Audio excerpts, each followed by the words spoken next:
Health plus programme ਵਿੱਚ ਅੱਜ ਅਸੀਂ ਤੁਹਾਨੂੰ ਲੈ ਕੇ ਆਏ ਹਾਂ ਪੰਡੋਰੀ ਨਰਸਿੰਗ ਹੋਮ ਜੋ ਕਿ ਮੁੱਲਾਪੁਰ ਜ਼ਿਲ੍ਹਾ ਲੁਧਿਆਣਾ ਵਿਖੇ ਹੈ। ਪੰਡੋਰੀ ਨਰਸਿੰਗ ਹੋਮ ਮਰੀਜ਼ਾਂ ਲਈ ਇੱਕ ਵਰਦਾਨ ਸਾਬਿਤ ਹੋ ਰਿਹਾ ਹੈ। ਇੱਥੇ ਔਰਤਾਂ ਤੇ ਮਰਦਾਂ ਦੇ ਹਰ ਤਰੀਕੇ ਦੇ ਆਪਰੇਸ਼ਨ, ਦੂਰਬੀਨ ਰਾਹੀਂ ਪਿੱਤੇ ਦੀ ਪੱਥਰੀ, ਗੁਰਦੇ ਦੀ ਪੱਥਰੀ, ਗਦੂਦਾਂ ਦਾ ਇਲਾਜ, ਬੱਚੇਦਾਨੀ ਅਤੇ ਅੰਡੇਦਾਨੀ ਦੀ ਰਸੋਲੀ ਦਾ ਆਪਰੇਸ਼ਨ, ਨਾਰਮਲ ਡਿਲੀਵਰੀ, ਵੱਡਾ ਆਪਰੇਸ਼ਨ, ਹੱਡੀਆਂ ਦੇ ਹਰ ਤਰ੍ਹਾਂ ਦੇ ਆਪਰੇਸ਼ਨ ਅਤੇ ਇਸ ਦੇ ਨਾਲ ਦੰਦਾਂ ਦੀ ਹਰ ਤਰੀਕੇ ਦੀ ਬਿਮਾਰੀ ਦਾ ਇਲਾਜ ਬਹੁਤ ਹੀ ਵਧੀਆ ਤਰੀਕੇ ਨਾਲ ਕੀਤਾ ਜਾਂਦਾ ਹੈ। ਦੂਰੋਂ ਦੂਰੋਂ ਮਰੀਜ਼ ਪੰਡੋਰੀ ਨਰਸਿੰਗ ਹੋਮ ਪਹੁੰਚਦੇ ਹਨ ਤੇ ਆਪਣਾ ਇਲਾਜ ਕਰਵਾਉਂਦੇ ਹਨ। ਸਾਡੀ ਪੰਜਾਬ ਪਲਸ ਦੀ ਟੀਮ ਨੇ ਡਾਕਟਰ ਕਮਲਜੀਤ ਕੌਰ ਜੀ ਨਾਲ ਗੱਲਬਾਤ ਕੀਤੀ ਜੋ ਕਿ ਗਾਇਨੋਕੋਲੋਜਿਸਟ ਹਨ ਅਤੇ ਬੇਔਲਾਦ ਜੋੜਿਆਂ ਲਈ ਇੱਕ ਵਰਦਾਨ ਸਾਬਿਤ ਹੋ ਰਹੇ ਹਨ। ਦਰਸ਼ਕੋ, ਹੈਲਥ ਪਲਸ ਪ੍ਰੋਗਰਾਮ ਤੁਹਾਡਾ ਸਵਾਗਤ ਹੈ। ਹੁਣ ਅਸੀਂ ਤੁਹਾਨੂੰ ਮਿਲਾਉਣ ਜਾ ਰਹੇ ਹਾਂ ਡਾਕਟਰ ਕਮਲਜੀਤ ਕੌਰ ਜੀ ਦੇ ਨਾਲ, ਜਿਹੜੇ ਪੰਡੋਰੀ ਨਰਸਿੰਗ ਹੋਮ ਵਿਖੇ ਆਪਣੀ ਸੇਵਾਵਾਂ ਦੇ ਰਹੇ ਨੇ ਐਜ਼ ਅ ਗਾਇਨੋਕੋਲੋਜਿਸਟ। ਦੱਸੋ, ਤੁਹਾਡਾ ਸਵਾਗਤ ਹੈ ਸਾਡੇ ਸਪੈਸ਼ਲ ਸ਼ੋਅ 'ਚ। ਥੈਂਕ ਯੂ ਸਾਡੇ ਗੁਲਾਮ ਦਾ ਔਰ ਸਾਡਾ ਇੰਟਰਵਿਊ ਲੈਣ ਲਈ ਪਹਿਲਾਂ ਤਾਂ ਔਰ ਸਤਿ ਸ਼੍ਰੀ ਅਕਾਲ ਸਾਰਿਆਂ ਨੂੰ, ਸਾਨੂੰ ਸੁਣਨ ਵਾਲਿਆਂ ਨੂੰ। ਦੱਸੋ, ਉਹ ਪ੍ਰਕਿਰਿਆਵਾਂ ਜਿਹੜੀਆਂ ਕਿਸੇ ਟਾਈਮ ਤੇ ਸਿੰਪਲ ਹੁੰਦੀਆਂ ਸੀਗੀਆਂ ਕਿ ਲੇਡੀਜ਼ ਕਣਕਾਂ ਧੋਂਦੀਆਂ ਹੁੰਦੀਆਂ ਸੀਗੀਆਂ ਔਰ ਬੱਚੇ ਜੰਮ ਜਾਂਦੀਆਂ ਸੀਗੀਆਂ, ਅੱਜ ਕੱਲ੍ਹ ਇੰਨਾ ਜਟਲ ਹੋ ਗਿਆ ਪ੍ਰੈਗਨੈਂਸੀ ਦਾ।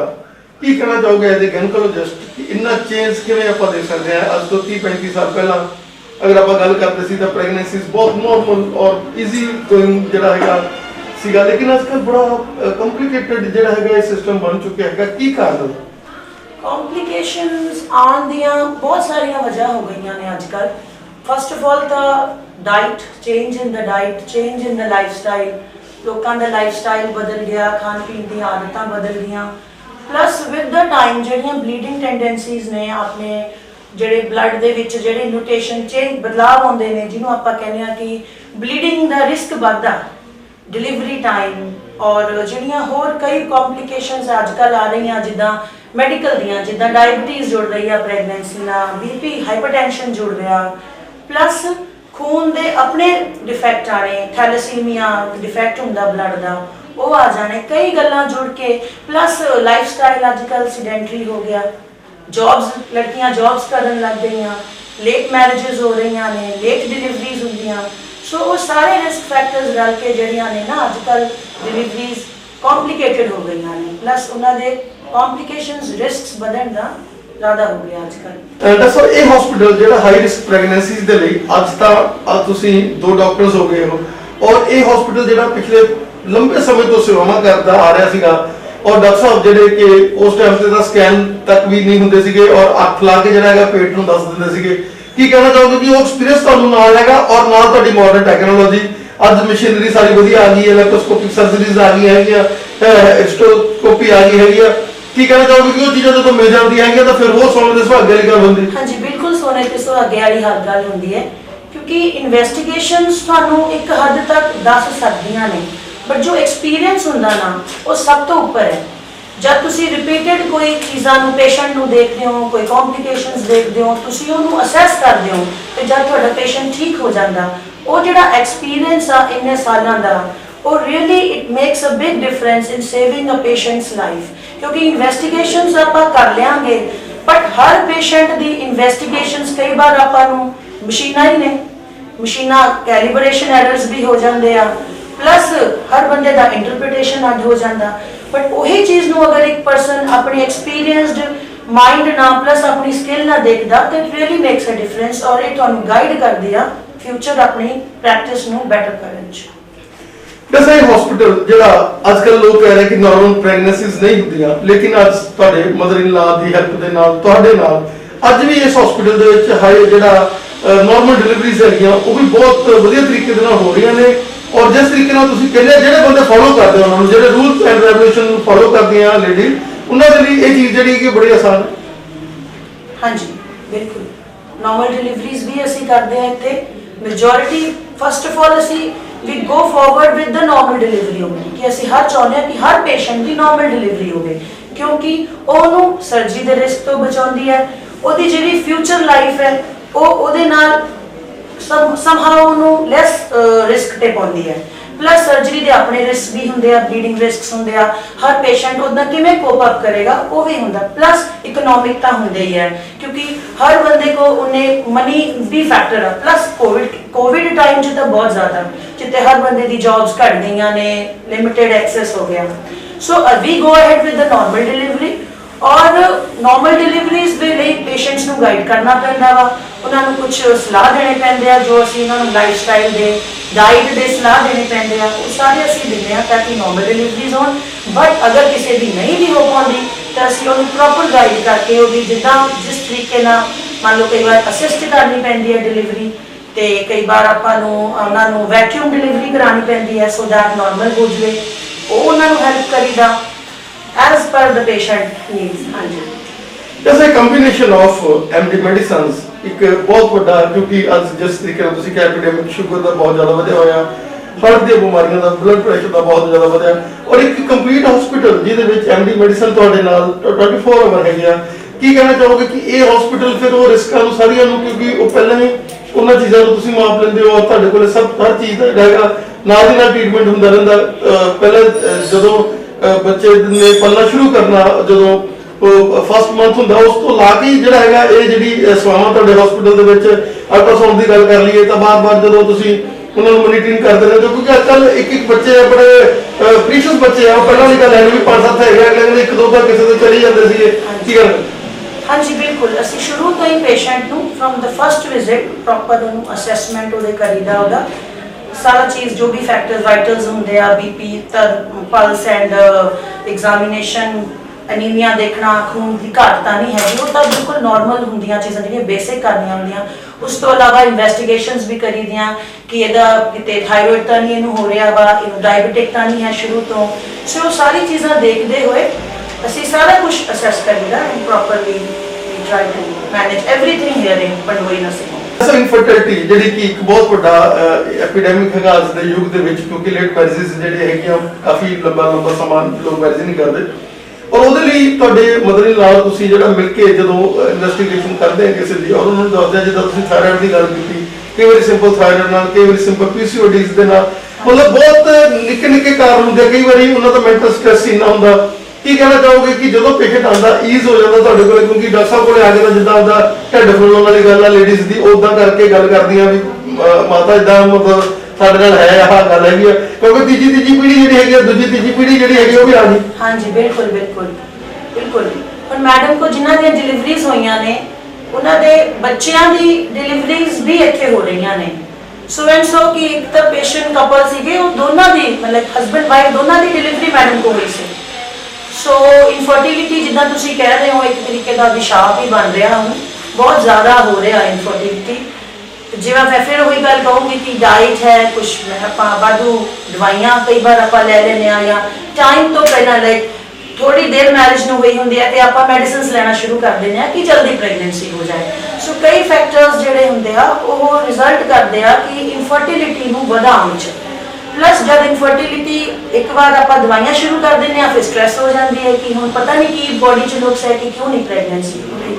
ਸੋ ਇਨਫਰਟੀਲਿਟੀ ਨੂੰ ਠੀਕ ਕਰਨ ਲਈ ਅਸੀਂ ਪੂਰੀ ਕੋਸ਼ਿਸ਼ ਕਰਦੇ ਹਾਂ ਕਿ ਪੇਸ਼ੈਂਟ ਸਾਡੇ ਕੋਲ ਹੀ ਪ੍ਰੋਪਰ ਠੀਕ ਹੋ ਜਾਏ, ਉਹਦੇ ਇਨਵੈਸਟੀਗੇਸ਼ਨਸ ਕਰਾ ਕੇ, ਕਿਉਂਕਿ ਤੁਸੀਂ ਜਾਣਦੇ ਹੋ ਕਿ ਇਨਫਰਟੀਲਿਟੀ ਜਿਹੜਾ ਹੈਗੀ ਬਹੁਤ ਹੀ ਸਟ੍ਰੈਸਫੁਲ ਔਰ ਬਹੁਤ ਹੀ ਦੁਖਦਾਈ, ਜਿਹਨੂੰ ਕਹਿੰਦੇ ਆ ਇੱਕ ਕਪਲ ਲਈ, ਇੱਕ ਫੈਮਿਲੀ ਲਈ ਹੁੰਦੀ ਹੈ ਇੱਕ ਸਿਚੁਏਸ਼ਨ, ਔਰ ਉਹਨੂੰ ਡੀਲ ਕਰਨਾ ਸਾਈਕੋਲੋਜੀਕਲੀ, ਇਮੋਸ਼ਨਲੀ ਡੀਲ ਕਰਨਾ, ਪਲੱਸ ਉਹਨੂੰ ਟ੍ਰੀਟਮੈਂਟ ਦੇਣਾ ਤਾਂ ਕਿ ਉਹ ਸਾਡੇ ਲੈਵਲ ਤੇ ਹੀ ਠੀਕ ਹੋ ਜਾਵੇ।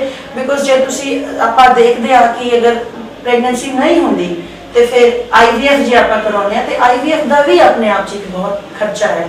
ਸੋ ਅਗਰ ਆਪਾਂ ਉਹਨੂੰ ਪਹਿਲੇ ਲੈਵਲ ਤੇ ਠੀਕ ਕਰ ਸਕੀਏ, ਜੋ ਕਿ ਬਹੁਤ ਅੱਛੀ ਗੱਲ ਹੈ, ਜੇ ਨਹੀਂ ਹੁੰਦਾ ਫਿਰ ਤਾਂ IVF ਵੱਲ ਵੀ ਜਾਣਾ ਪੈਂਦਾ ਕਈ ਕਪਲਸ ਨੂੰ, ਬਟ ਅਸੀਂ ਕੋਸ਼ਿਸ਼ ਕਰਦੇ ਹਾਂ ਕਿ ਅਸੀਂ ਠੀਕ ਕਰ ਸਕੀਏ ਜਿੰਨਾ ਸਾਡੇ ਤੋਂ ਹੋ ਸਕੇ। ਡਾਕਟਰ ਸਾਹਿਬ ਤੁਹਾਡਾ ਬਹੁਤ ਧੰਨਵਾਦ ਸਾਡੇ ਨਾਲ ਗੱਲਬਾਤ ਕਰਨ ਦਾ। Thank you. ਡਾਕਟਰ ਸਾਹਿਬ ਇਹ ਸਥਾਨ ਜਿਹੜਾ ਪਿਛਲੇ ਲੰਬੇ ਸਮੇਂ ਤੋਂ ਸੇਵਾਵਾਂ ਦੇ ਰਿਹਾ ਹੈਗਾ, ਕੇਵਲ ਮੁੱਲਾਂਪੁਰ ਹੀ ਨਹੀਂ ਬਲਕਿ ਆਸ-ਪਾਸ ਦੇ ਇਲਾਕੇ ਨੂੰ ਵੀ, ਔਰ ਹੁਣ ਇੱਥੇ ਪੁਰਾਣਾ ਐਕਸਪੀਰੀਅੰਸ ਔਰ ਨਵੀਂ ਜਿਹੜੀ ਹੈਗੀ ਟੈਕਨੀਕ ਔਰ ਨਏ ਬੱਚਿਆਂ ਦਾ ਜਿਹੜਾ ਹੈਗਾ ਨਈਆਂ ਚੀਜ਼ਾਂ ਲੈ ਕੇ ਆਏ ਹੈਗੇ ਆ, ਕੀ ਕਹਿਣਾ ਚਾਹੋਗੇ ਕਿ ਪੰਡੋਰੀ ਨਰਸਿੰਗ ਹੋਮ ਜਿਹੜਾ ਤੁਸੀਂ ਆਪਣੀ ਜ਼ਿੰਦਗੀ 'ਚ ਸੇਵਾ ਕੀਤੀ ਹੈਗੀ ਹੈ, ਇਸ ਏਰੀਏ ਦੇ ਵਿੱਚ ਲੋਕਾਂ ਦੇ ਹਰਮਨ ਪਿਆਰੇ ਬਣ ਕੇ ਰਹੇ, ਔਰ ਲੋਕਾਂ ਨੂੰ ਇਹ ਹੁੰਦਾ ਸੀ ਪੰਡੋਰੀ ਸਾਡਾ ਮਤਲਬ ਕੋਈ ਰਾਤ ਬਰਾਤੇ ਕਦੋਂ ਮਰਜ਼ੀ ਕੋਈ ਬਾਹਰ ਖੜਕਾ ਦਿੰਦਾ ਸੀਗਾ, ਉਹੀ ਵਾਈਬ੍ਰੇਸ਼ਨਾਂ ਜਿਹੜੀਆਂ ਹੈਗੀਆਂ ਬੱਚਿਆਂ ਦੇ ਵਿੱਚ ਜਾ ਕੇ ਅੱਜ ਬੱਚਾ ਵੀ ਉਸੇ ਤਰੀਕੇ ਨਾਲ ਸੇਵਾ ਕਰ ਰਿਹਾ, ਕੀ ਕਹਿਣਾ ਚਾਹੋਗੇ?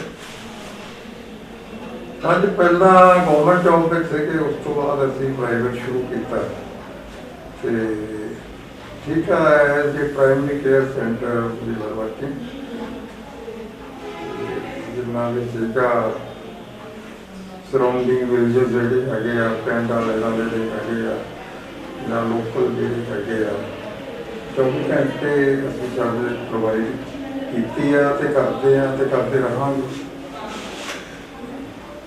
ਸਰ, ਕਰੋਨਾ ਦੀ ਐਪੀਡੈਮਿਕ ਦੇ ਵਿੱਚ ਜਦੋਂ ਕਿ ਸਾਰੇ ਜਿਹੜੇ ਦਰਵਾਜ਼ੇ ਬੰਦ ਹੋ ਚੁੱਕੇ ਸੀ, ਲੇਕਿਨ ਇਹ ਹਸਪੀਟਲ ਆਪਣੀ ਜ਼ਿੰਦਗੀ ਦੇ ਪਰਵਾਹ ਨਾ ਕਰਦੇ ਹੋਏ ਫਿਰ ਵੀ ਲੋਕਾਂ ਦੇ ਨਾਲ ਖੜਾ ਰਿਹਾ ਔਰ ਲੋਕਾਂ ਨੂੰ ਉਹੀ ਸਕੂਨ ਦਿੱਤਾ ਜਿਹੜਾ ਬਿਫੋਰ ਕਰੋਨਾ ਔਰ ਆਫਟਰ ਕਰੋਨਾ ਲੋਕ ਲੈ ਰਹੇ ਨੇ। ਇਸ ਹਸਪੀਟਲ ਨੇ ਆਪਣੀ ਸੇਵਾਵਾਂ ਜਿਹੜੀਆਂ ਹੈਗੀਆਂ ਐਮਰਜੈਂਸੀ ਸੇਵਾਵਾਂ ਹਮੇਸ਼ਾ ਜਾਰੀ ਰੱਖੀਆਂ, ਉਹਦੇ ਬਾਰੇ ਕੀ ਕਹਿੰਦੇ ਹੋ? ਕਿਉਂਕਿ ਕਰੋਨਾ ਦੇ ਵਿੱਚ ਜਿਹੜਾ ਸੀਗਾ ਨਾ, ਲੋਕੀ ਬਹੁਤ ਜ਼ਿਆਦਾ ਘਬਰਾਏ ਹੋਏ ਸੀ। ਮੀਡੀਆ ਦੇ ਵਿੱਚ ਇੰਨੀ ਚਰਚਾ ਹੋ ਜਾਂਦੀ ਹੈ, TV ਤੇ 24 ਘੰਟੇ ਹਰ ਇੱਕ ਨੂੰ ਲੱਗਦਾ ਵੀ ਕਿਸੇ ਟਾਈਮ ਮੈਨੂੰ ਹੋ ਸਕਦਾ। ਪਰ ਜੇ ਤੁਸੀਂ ਪ੍ਰੋਟੋਕੋਲ ਫੋਲੋ ਕਰਦੇ ਹੋ, ਸਾਰੇ ਪ੍ਰੀਕਾਸ਼ਨ ਲੈਂਦੇ ਹੋ, ਡਿਸਟੈਂਸ ਰੱਖਦੇ ਹੋ, ਪ੍ਰੋਪਰ ਹੈਂਡ ਸੈਨੀਟਾਈਜ਼ ਕਰਦੇ ਹੋ, ਮਾਸਕ ਲਾਉਂਦੇ ਹੋ, ਤਾਂ ਕਾਫੀ ਹੱਦ ਤੱਕ ਖਤਰਾ ਘੱਟ ਜਾਂਦਾ। ਕਰੋਨਾ ਸੇ ਸਿੱਖਦੇ ਨੇ ਬਾਅਦ ਇਹਦੇ ਬਾਵਜੂਦ ਵੀ ਪੇਸ਼ੈਂਟ ਜਿਹਨੇ ਸਾਡੇ ਕੋਲੇ ਡੇਲੀ 100 ਪਲੱਸ ਪੇਸ਼ੈਂਟ ਆਉਂਦੇ ਰਹੇ ਆ। ਮੈਡਮ ਉਹਨਾਂ ਨੇ ਵੀ, ਅਸੀਂ ਵੀ, ਜੋ ਵੀ ਐਮਰਜੈਂਸੀ ਕੇਸਿਸ ਸੀ, ਡਿਲੀਵਰੀ ਵਗੈਰਾ ਹੋ ਗਈਆਂ, ਐਮਰਜੈਂਸੀ ਸਰਜਰੀ ਹੋਈ, ਅਸੀਂ ਸਾਰੇ ਪ੍ਰੀਕਾਸ਼ਨਸ ਲੈ ਕੇ ਸਰਵਿਸ ਦਿੰਦੇ ਰਹੇ ਹਾਂ। ਕਿਸੇ ਪੇਸ਼ੈਂਟ ਨੂੰ ਮੋੜਿਆ ਨਹੀਂ, ਉਹਨੂੰ ਐਡਵਾਈਸ ਵੀ ਕਰਦੇ ਰਹੇ ਹਾਂ। ਕਿਸੇ ਦਾ ਕੋਵਿਡ ਟੈਸਟ ਕਰਾਉਣਾ ਉਹ ਵੀ ਕਰਾਉਂਦੇ ਰਹੇ ਹਾਂ। ਪੇਸ਼ੈਂਟ ਦਾ ਜੋ ਘਰ ਦੇ ਵਿੱਚ ਹੀ ਟ੍ਰੀਟਮੈਂਟ ਦੇਣਾ, ਉਹਨੂੰ ਸਲਾਹ ਦੇ ਕੇ ਉਹ ਵੀ ਕਰਦੇ ਰਹੇ ਤਾਂ ਕਿ ਉਹ ਆਈਸੋਲੇਟ ਰਹਿ ਕੇ ਤੇ ਘਰੇ ਠੀਕ ਹੋ ਜਾਵੇ। ਬਾਕੀ ਉਹਨਾਂ ਨੂੰ ਲੱਛਣ ਸਾਰੇ ਜਿੰਨੇ ਕਰੋਨਾ ਦੇ ਹੈਗੇ ਆ ਸਾਰੇ ਦੱਸਦੇ ਸੀ। ਡਾਕਟਰ ਸਾਹਿਬ, ਜਿਸ ਤਰੀਕੇ ਦੇ ਨਾਲ ਇਹ ਹਸਪੀਟਲ ਜਦੋਂ ਬੰਦਾ ਇੱਕ ਛੱਤ ਦੇ ਥੱਲੇ ਸਾਰੀਆਂ ਸੇਵਾਵਾਂ, ਚਾਹੇ ਅਲਟਰਾਸਾਊਂਡ ਹੋਵੇ, ਚਾਹੇ ਟੈਸਟ ਹੋਣ, ਚਾਹੇ ਉਹ ਗਾਇਨਿਕ ਦੀ ਪ੍ਰੋਬਲਮ ਹੋਵੇ, ਚਾਹੇ ਕੋਈ ਸਕੈਟਰੀ ਦੀ ਪ੍ਰੋਬਲਮ, ਹਰ ਤਰ੍ਹਾਂ ਦੀ ਪ੍ਰੋਬਲਮ ਨੂੰ ਇਹ ਹਸਪੀਟਲ ਜਿਹੜਾ ਹੈਗਾ ਸੋਲਵ ਕਰਦਾ। ਔਰ ਪ੍ਰਾਇਮਰੀ ਹੈਲਥ ਜਿੱਦਾਂ ਤੁਸੀਂ ਕਿਹਾ ਸੈਂਟਰ ਦੇ ਰੂਪ ਦੇ ਵਿੱਚ, ਕਿਉਂਕਿ ਲੰਬੇ ਸਮੇਂ ਤੋਂ ਸੇਵਾਵਾਂ ਕਰਦਾ ਆ ਰਿਹਾ, ਕੀ ਕਹਿਣਾ ਚਾਹੋਗੇ ਕਿ ਆਉਣ ਵਾਲੇ ਸਮੇਂ ਦੇ ਵਿੱਚ ਹੋਰ ਜਿਹੜਾ ਹੈਗਾ, ਕਿਉਂਕਿ ਪੁੱਤਰ ਵਧੂ ਔਰ ਬੇਟਾ ਜਿਹੜਾ ਹੈਗਾ ਉਹ ਨਵੇਂ ਟੈਕਨੀਕਸ ਲੈ ਕੇ ਆਏ ਆ ਔਰ ਆਉਣ ਵਾਲੇ ਸਮੇਂ ਦੇ ਵਿੱਚ ਹੋਰ ਮਲਟੀ ਸਪੈਸ਼ਲਿਟੀ ਚੀਜ਼ਾਂ ਜਿਹੜੀਆਂ ਹੈਗੀਆਂ ਉਹ ਝੁੰਕੇ ਜਾਣਗੇ? ਹਾਂਜੀ, ਅਸੀਂ ਟਰਾਈ ਕਰ ਰਹੇ ਹਾਂ। ਇਸ ਵੇਲੇ ਰੈਨੋਵੇਸ਼ਨ ਚੱਲ ਰਹੀ ਹੈ ਹਸਪੀਟਲ ਦੀ and we will try to, ਅਸੀਂ ਕੋਸ਼ਿਸ਼ ਕਰਾਂਗੇ ਹੋਰ ਸਰਵਿਸ ਵੀ ਲੋਕਾਂ ਨੂੰ ਪ੍ਰੋਵਾਈਡ ਕਰੀਏ ਤਾਂ ਕਿ ਉਹਨਾਂ ਦਾ ਜਿਹੜਾ ਦੂਰ ਇੱਧਰ ਉੱਧਰ ਜਾਣ ਦਾ ਬਹੁਤਾ ਨਾ ਜਾਣਾ ਪਵੇ, ਆਪਣੇ ਘਰ ਦੇ ਵਿੱਚ ਹੀ ਟ੍ਰੀਟਮੈਂਟ ਹੋ ਜਾਵੇ। ਅਤੇ ਉਹ ਅਸੀਂ ਟਰਾਈ ਹੈ ਜੀ, ਸਾਡੇ ਨਾਲ 2-3 ਡਾਕਟਰ ਜਿਹੜੇ ਮਲਟੀ ਸਪੈਸ਼ਲਿਟੀ ਜਾਂ ਸਪੈਸ਼ਲਿਸਟ ਜੁੜੇ ਹੋਏ ਆ, ਯੂਰੋਲੋਜੀ ਦੇ ਡਾਕਟਰ ਹੈਗੇ, ਜਨਰਲ ਸਰਜਰੀ ਦੇ ਹੈਗੇ ਆ, ਆਰਥੋ ਦੇ ਹੈਗੇ ਆ, ਸਕਿਨ ਪ੍ਰੋਬਲਮ ਦੇ ਵੀ ਹੈਗੇ ਆ, ਗਾਇਨੀ ਦੇ ਹੈਗੇ ਆ, ਮੈਡੀਸਨ ਤਾਂ ਮੈਂ ਆਪ ਹੀ ਕਰਦਾ, ਬੇਟਾ ਕਰਦਾ। ਬਾਕੀ ਲੈਬੋਰਟਰੀ ਦੀਆਂ ਜਿਹੜੀਆਂ ਫੈਸਿਲਿਟੀਜ਼ ਹੈਗੀਆਂ ਉਹ ਵੀ ਪ੍ਰੋਵਾਈਡ ਕਰ ਰਹੇ ਹਾਂ। ਅਤੇ ਬਾਕੀ ਜਿੰਨੀ ਸਰਜਰੀ ਹੈਗੀ ਉਹ ਵੀ ਕਰ ਰਹੇ ਹਾਂ। ਪਰ ਕੋਈ ਵਾਰ ਟਰਾਈ ਕਿ ਇਸ ਤੋਂ ਵੀ ਅਸੀਂ ਥੋੜ੍ਹਾ ਨਾ ਹੋਰ ਅੱਗੇ ਵਧਾਈਏ, ਹੋਰ ਡਾਕਟਰ ਜੋ ਨੇ ਸਾਡੇ ਨਾਲ, ਉਸ ਹਿਸਾਬ ਨਾਲ ਅਸੀਂ ਹਸਪੀਟਲ ਨੂੰ ਹੋਰ ਰੈਨੋਵੇਟ ਕਰਦੇ ਹਾਂ। Thank you doctor. ਦੱਸੋ, ਜੋ ਸੇਵਾਵਾਂ ਅੱਜ ਪੰਡੋਰੀ ਨਰਸਿੰਗ ਹੋਮ ਦੇ ਵਿੱਚ ਹੋ ਰਹੀਆਂ ਨੇ ਔਰ ਅੱਜ ਦਾ ਜਿਹੜਾ ਯੂਥ ਆ ਉਹ ਬਾਹਰ ਜਾ ਰਿਹਾ, ਲੇਕਿਨ ਤੁਹਾਡੇ ਬੇਟੇ ਔਰ ਪੁੱਤਰ ਵਧੂ ਨੇ ਇੱਕ ਤਰ੍ਹਾਂ ਦੀ ਕੁਰਬਾਨੀ ਅਸੀਂ ਤਾਂ ਕਹਾਂਗੇ ਕਿ ਇਸ ਏਰੀਏ ਦੇ ਲੋਕਾਂ ਨੂੰ ਜਿਸ ਤਰੀਕੇ ਨਾਲ ਤੁਸੀਂ ਸੇਵਾਵਾਂ ਦਿੱਤੀਆਂ, ਉਹਨਾਂ ਸੇਵਾਵਾਂ ਨੂੰ ਅੱਗੇ ਤੋਰਨ ਦੇ ਲਈ ਉਹਨਾਂ ਨੇ ਵੀ ਆ ਕੇ ਜਿਹੜਾ ਆਪਣਾ ਯੋਗਦਾਨ ਪਾਇਆ ਹੈ। JMD ਮੈਡੀਸਨ ਅੰਕਲ ਦਾ ਰੂਪ ਉਹਨਾਂ ਨੇ ਦਿੱਤਾ ਔਰ ਗਾਇਨੀਕੋਲੋਜਿਸਟ ਦੇ ਤੌਰ ਤੇ ਬੇਟੀ ਨੇ ਆ ਕੇ ਕੀ ਕਹਿਣਾ? ਦੇਖੋ, ਇਹ ਜਿਹੜੇ ਹਸਪੀਟਲ ਦੀ ਸੇਵਾ ਦੀ ਉਹਦੇ ਨਾ ਇਹ ਕਹਾਣੀ ਬੜੀ ਪਿੱਛੇ ਜਾਂਦੀ ਹੈ। ਮੇਰੇ ਮਦਰ ਇਨ ਲਾ ਜਦੋਂ ਅਜੇ ਡਾਕਟਰ ਸਾਹਿਬ ਬਹੁਤ ਛੋਟੇ ਸੀ, ਬਹੁਤ ਜ਼ਿਆਦਾ ਬਿਮਾਰ ਹੋ ਗਏ ਸੀ, ਉਹਨਾਂ ਨੂੰ ਇੱਥੇ ਕੋਈ ਸੇਵਾ ਨਹੀਂ ਸੀ ਮਿਲ ਸਕੀ ਆਸ-ਪਾਸ। ਉਹਨਾਂ ਨੂੰ ਜਾ ਕੇ ਫਿਰੋਜ਼ਪੁਰ ਦਾਖਲ ਹੋਣਾ ਪਿਆ ਸੀ। ਉਦੋਂ ਤੋਂ ਉਹਨਾਂ ਨੇ ਇਹ ਗੱਲ ਮਿੱਥ ਲਈ ਸੀ ਵੀ ਮੈਂ ਆਪਣੇ ਬੇਟੇ ਨੂੰ ਡਾਕਟਰ ਬਣਾਉਂਗੀ ਔਰ ਅਸੀਂ ਇਸ ਮੁੱਲਾਂਪੁਰ ਦੇ ਵਿੱਚ ਜਾਂ ਆਪਣੇ ਪਿੰਡ ਦੇ ਵਿੱਚ ਕੋਈ ਐਸਾ ਹਸਪੀਟਲ ਖੋਲਾਂਗੇ ਤਾਂ ਕਿ ਆਸ-ਪਾਸ ਦੇ ਲੋਕਾਂ ਨੂੰ ਪਰੇਸ਼ਾਨੀ ਨਾ ਹੋਵੇ।